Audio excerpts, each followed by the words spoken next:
Di episode sebelumnya, pengejaran besar akhirnya terjadi. Bandar Judol yang selama ini bersembunyi mulai terpojok. Ratnap mengalami kecelakaan fatal saat pelarian. Sementara itu, Yusuf tak bisa menghindar dan akhirnya diamankan oleh pihak berwajib. Namun, cerita itu belum berakhir. Kira-kira bagaimana kelanjutan cerita Yusuf setelah keluar dari sel penjara?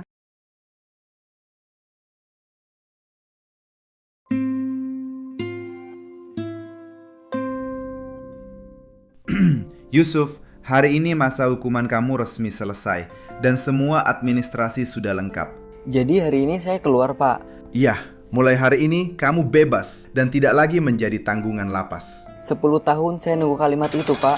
Tapi pas denger langsung, rasanya malah kosong. Karena saya sudah tidak punya siapa-siapa di luar sana. Itu wajar. Banyak yang kaget saat pertama kali dengar kabar bebas. Dunia di luar masih sama atau sudah terlalu jauh berubah, Pak? Sudah pasti berubah, Suf. Dan kamu harus cepat menyesuaikan diri. Setidaknya sekarang saya bisa melangkah tanpa pintu besi di belakang saya. Gunakan kesempatan ini dengan baik ya, Suf. Dan jangan sampai kembali ke sini. Tenang, Pak. Saya nggak mau ngulangi hidup yang sama.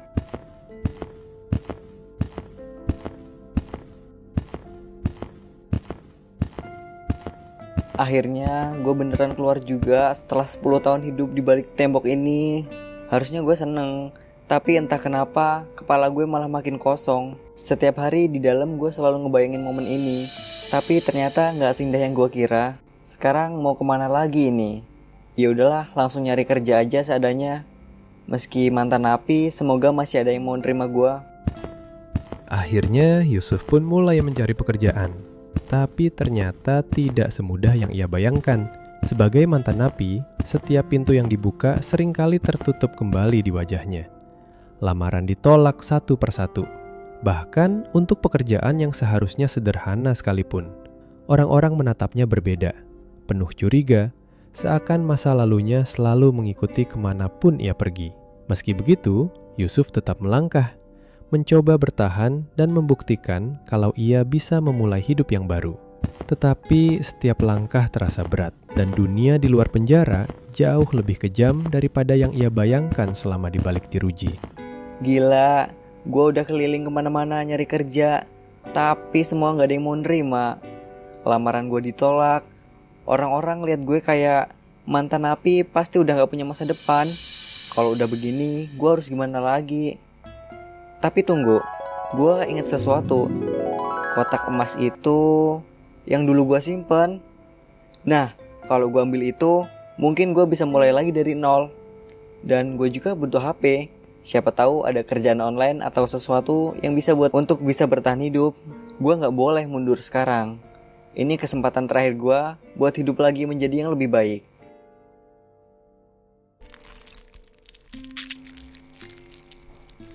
Akhirnya, kotak emas ini masih utuh. Gak berubah sama sekali setelah sekian tahun. Meski gak banyak, tapi setidaknya gue punya modal buat mulai dari nol. Sekarang mending beli HP dulu. Siapa tahu ada kerjaan online yang bisa gue ambil. Sisanya ya mungkin gue tabung aja dulu.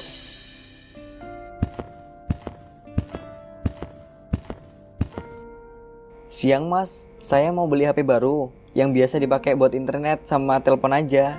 Siang juga mas. Wah, banyak pilihan nih. Mau yang murah tapi awet atau mahal tapi keren? Yang penting nggak gampang rusak dan harganya nggak bikin dompet saya menangis juga mas. Iya mas, ngerti. Nih yang ini cocok. Bisa online, bisa nelpon, bisa juga buat game kalau pengen harganya cuma 2 juta aja. Wih, lumayan juga ya harganya. Bisa dipakai kerja online juga kan ini HP-nya mas? Bisa lah mas. Tapi jangan sampai ketagihan scroll sosmed ya. Bisa lupa kerja nanti. Hahaha, tenang mas. Saya mah nggak main begituan. Oke, kalau gitu saya langsung bungkus ya mas. Paket internetnya mau sekalian mas? Iya mas, sekalian aja biar langsung bisa dipakai. Sekalian tolong settingin ya mas. Iya siap mas, sebentar ya. Mas, ngomong-ngomong, di sini ada kerjaan nggak ya? Saya butuh kerjaan soalnya. Maaf mas, kalau di sini gak ada. Cuma kalau emang mau, ada sih kuli angkat barang di toko saya satunya. Kuli angkat barang? Maksudnya kayak angkat beras gitu ya? Iya, tiap hari angkat beras dan barang-barang grosir lain, siapin kiriman ke toko-toko. Gaji standar aja, tapi lumayan buat makan sehari-hari mas. Ya nggak apa-apa mas, yang penting saya punya kerjaan dulu. Kalau mau besok langsung bisa mulai. Besok datang aja ke toko grosir Rahayu sebelah sana ya mas. Siap mas, kalau begitu terima kasih banyak ya mas. Kalau begitu saya pamit dulu. Akhirnya gue dapet kontrakan. Meski kontrakan kecil, tapi lumayan lah buat bertahan hidup. Dan murah juga kan harganya. Sekarang udah gak ada yang mewah, tapi setidaknya gue bisa tidur nyenyak tanpa takut diganggu. Ini baru langkah pertama, tapi gue harus syukurin apa yang ada. Ya udahlah, istirahat dulu. Besok udah mulai kerja di hari pertama.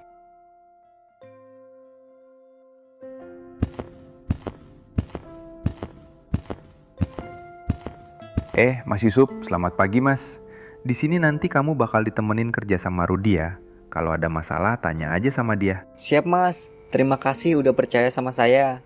Jangan khawatir, kerjaan gak ribet kok. Paling ya cuma bantu angkat-angkat sama isi data barang yang masuk. Halo Suf, kenalin, gua Rudi. Siap bantuin lo angkat barang. Halo, iya Ruth, makasih ya. Semoga gue gak bikin repot. Santai aja, hari pertama emang agak ribet, tapi lu bakal ngerti alurnya. Ini gampang, cuma angkat beras, susun kerat, siapin paket buat kiriman. Oke, gue siap. Semoga gue bisa adaptasi cepet. Ya udah, semoga akur ya. Kalau begitu, saya tinggal dulu. Siap bos.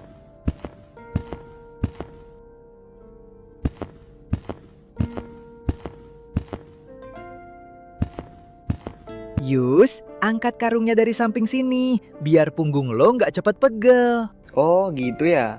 Gue kira tinggal angkat aja. Janganlah, kalau salah posisi bisa encok besoknya. Siap Ruth, makasih udah ngasih tahu. Santai aja, yang karyawan baru emang kadang masih kagok. Iya, gue masih nyesuaiin diri. Ntar karung ini kita langsung pindah ke gudang belakang ya buat stok. Oke Ruth, gue ikut aja dulu. Soalnya gue belum paham.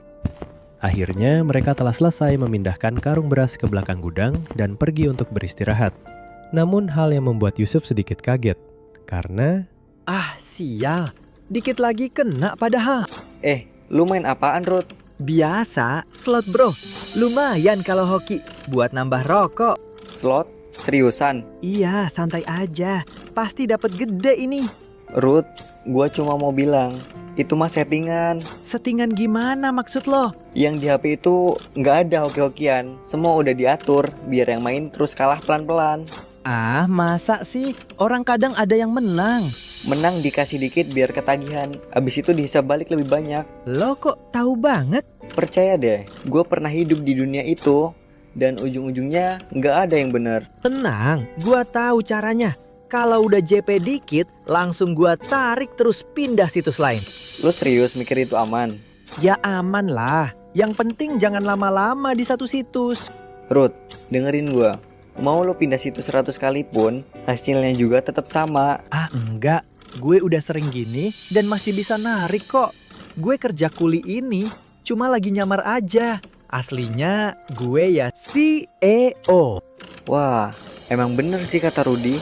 Kalau awal main kan dikasih menang. Jadi kalau gue coba main lagi pakai pola itu, apa bakal menang juga ya? Ya udahlah, nanti coba all-in hasil sisa jual emas kemarin. Kalau depo langsung gede kan, siapa tahu bisa dapet JP yang lebih besar. Itu ada data mobil barang-barang Yus. Nah, setelah kita selesai angkat ini, kita bisa langsung pulang aja. Ya udah yuk Ruth, kita nguli dulu. Udah nggak sabar nih pengen pulang. Nah, akhirnya pulang juga. Ini saatnya pembantaian petir. Gua bakal coba cara Rudy. Dan emang bener sih, selama ini kan yang main awal, gue setting menang di awal. Gue bukan orang baru di dunia ini. Sistemnya udah gue hafal luar dalam dari dulu. Orang lain kalah karena nekat dan gak tahu kapan berhenti. Beda sama gue. Setiap sistem pasti punya celah. Dan gue tahu cara maininnya. Makanya gue depo gede dari awal, biar kelihatan serius dan gak disepelein sistem. Sekali dapat menang, gue langsung pindah aja deh ke situs yang lain. Ini bukan soal hoki, ini soal ngerti cara kerja sistem. Dah lah, gue all-in aja duit 10 juta gue. Pasti bakal dapat lebih banyak. Hah? Lah kok abis? Dari tadi gak naik-naik? Gak mungkin, gue udah lakuin semua yang gue pahamin. Tapi nyatanya sistem gak kayak sistem yang gue buat dulu. Yusuf yang tadi merasa paling pintar dan yakin bisa mengakali sistem, Semua strategi dan keyakinannya runtuh ketika ternyata dia harus kalah dan uang tabungannya kini sudah habis. Lalu, apa yang akan Yusuf lakukan setelah ini? Nantikan part 4 dari kisah Yusuf sang bandar judo yang tak kenal menyerah. Dengan begitu, cerita berakhir dengan cara yang sangat tidak santuy.